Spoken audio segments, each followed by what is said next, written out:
Hey guys, welcome back to Real Housewives Recaps. Today, this Ginger Whinger back in the news, you guys. So much hilarity ensuing from this guy. The Angry Muppet is back at it. I already put out a video, check that out, about just how he's failing spectacularly in court. So now I wanted to bring you one about how he's failing spectacularly by contradicting himself in Spare. Oh, you're just going to have to check this out. And as always, thank you so much for being here. So this is coming out of the Daily Mail. Prince Harry admits his Spare memoir contradicts his evidence at hacking trial as he denies solicitors' drafted witness statement from him and tries to turn questions on lawyer as court hears story, quote, came from a palace press release. You guys, it's as messy as it sounds. What am I thinking saying messy like that? Let's try that again. It's messy. You guys, the sock puppet. He just is entertaining me so much these days. Again, go back and check out my earlier video if you didn't see it because I couldn't stop laughing. We had so many examples of him contradicting himself in court. So check that out if you didn't. But yeah, so he's contradicting Spare. And what's funny is I just made a video about Spare that's going up soon. Don't worry, I've already been all through Spare. We're not going back through it, my God. But we revisit some of the reviews and we have some laughs about how things have, gone since Spare. So definitely look for that video in the next few days. But let's jump back into this article. Prince Harry admitted his memoir Spare contradicted a claim in his witness statement at High Court and denied accusations his solicitors drafted evidence for him. Oh my God, please, that guy, he doesn't even know what contradicted means, let alone putting a statement together. There's no way. The Duke of Sussex said he could not remember whether he wanted to meet his mother's former butler, Paul Burrell, despite his opposition apparently causing a rift with his brother, the Prince. It says the Prince William. I'm guessing. Yeah, I don't know. When asked about an article published in December 2003. But Andrew Green, KC, from Mirror Group Newspapers, MGN, pointed to a discrepancy between Harry's witness statement in which he says he, quote, didn't want to hear Mr. Burrell's reasons for selling some of Diana's possessions and giving interviews about her, and his memoir Spare, where he wrote he wanted to fly home from his gap year job in the Australian outback to meet him. Ooh, that's right. My voice is matching his face there. Ooh, Harold's in some trouble. Harold's in some trouble. Now, it's funny. Harold's contradicting himself. I guess what else is new there? But it's so fun to watch. And again, he doesn't grasp anything and he cannot tell the truth about things. It becomes, quote, his truth, which is such BS. I just hate that so much. Those people like Harold and Fraud that do the my truth. There is no my truth. It's the truth or it's a lie. You're lying. Just admit it, Ginger Whinger. This comes out as Harry became the first royal to testify for more than a century as part of a phone hacking trial in which he alleges around 140 articles published between 1996 and 2010 by Mirror Group contain information gathered using unlawful methods. Again, you can hear me giggling because so many of the examples that have come out where he's claiming being, what's the words he used here? Hacked, I guess, have just been things that could have been leaked by people or even his people, which we'll get into. It's so ridiculous. And he can't provide any actual example, so he just gets mad, Oh, again, that's him to a T, right? Let's see. In a day that contained a number of heated exchanges, Harry also tried to turn questions on a lawyer after High Court was told a story subject to one of his complaints came from a royal press release. Yeah, so the sock puppet doesn't even know what he's mad at this point. He's just mad, right? He doesn't know who he's mad at. He's just mad. Somehow it's everybody else's fault. He can take no responsibility whatsoever, and he just holds on to this grudge with whom he's not even sure. Apparently right now it's this male group, but it's just the overall media, the same one he likes to work with to get his works of fiction out. Andrew Green Casey from Mirror Group, MGN, told the Royal, "I'm here to cross-examine you. I'm afraid that's the way it works, Prince Harry." You guys, I love Andrew Green. I think he's fabulous. Everything I'm hearing and seeing about him, amazing. Love him. It comes as Prince Harry was asked about an article published in December 2003 about a possible meeting between him and his brother and their mother's former butler, Paul Burrell. The Duke told the High Court he could not remember whether he wanted to meet Mr. Burrell. Harry said, "The time gap between the original article and when I wrote this book was rather a large gap between the two." Wow, deep thoughts by Harold. Mr. Green said, "Your position is that at the time you didn't want a meeting, or you did want a meeting. What is your true position?" Harry replied, "I honestly can't remember whether I wanted a meeting or not." The Duke also faced questions over a Mirror article published April 2003 regarding him leading cadets at an Eton parade. Mr. Green put it to Harry that the information complained about in this 3-line story came from a St. James Palace press release. The MGN barrister said that the Press Association had reported about Harry leading the tattoo on the same day as the press release and had quoted an Eton spokesman. Okay, that was clunky. Let's talk through that. So, Harry keeps getting confused. This is my take on things. I may have this a little wrong. Just go with me here. This is my opinion. Harry seems to be getting confused on what his attorneys have told him and what's actually happened in the past, and he's letting it all get jumbled in his head, and it's like clouded with that red mist that he likes to talk about, his anger, and it's confusing the shit out of him. So he cannot think or see clearly, and I'm not giving him a pass. I also think he lies through his teeth. So it's some combination of that.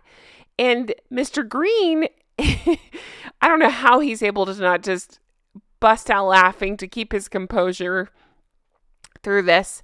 And he's just going point by point saying, "Harry, why do you think you were hacked? What if it came from this? Or in this case, what if it came from the palace itself? What if it came from, we've seen other examples where it had to do with traveling with Chelsea. What if it came from, the airline that leaked this? What if it came from one of Chelsea's friends that leaked this? Anything. Normal sources, people trying to make money, whatever." Harry cannot grasp this concept. He is so blinded by his hatred toward the media, or so he says, even though he loves to work with the media. His hatred toward the media or toward press, whatever. I don't even know who he's mad at this point. He's so blinded he can't talk straight, see straight, think straight. It's so fun to watch. It's so silly to watch. So Mr. Green also asked if there's anything objectionable in the Press Association coverage, to which the Duke answered that he was not aware of the Press Association report, adding, "I don't believe that that they have admitted hacking in any shape or form." During cross-examination, Harry was also challenged by Mr. Green over whether a part of his witness statement was drafted for him by his solicitors. "This whole witness statement was written by me after a series of video calls with my legal team," the Duke said, explaining they took place while he was in California. I really think that's Mr. Green trying to put it nicely that, "Harry, you can't even string 3 sentences together that make sense here on the stand. How in the world could you write any kind of legal brief whatsoever?" Harry added that he would spend 2.5 to 3 hours each time speaking to his lawyers. Can you imagine? Those people deserve hazard pay. Hazard. They do. It's crazy. I would lose my mind talking to him for 2 to 3 hours a day. Oh my God. Let's see. "I'm saying that this witness statement is mine," he told the court. In another heated moment in court, Mr. Green asked, "Are we not, Prince Harry, in the realms of total speculation?" When the royal said he was, quote, "not sure," whose phone was hacked when he broke his thumb playing football at Eton, and it appeared in the press. I want to take a minute and shout out Rinsky. You had one of my favorite comments yesterday. She writes, "Imagine being angry about the press reporting about your broken thumb, but telling the world about your frozen todger. What a mess of a mind." Yes. I literally wrote back something like, "I love this comment. That's so well put and such an excellent point." That's exactly how, as you say, his mess of a mind works. Thank you so much for this comment. Harry's also suggested that King Charles may have had his voicemails intercepted when questioned on a Mirror article titled "Harry's Substance and GHB Parties," which claimed his father was, quote, "worried sick about his son." The royal was then asked about whether his own substance use, an illegal act, was in public interest when he was a teenager.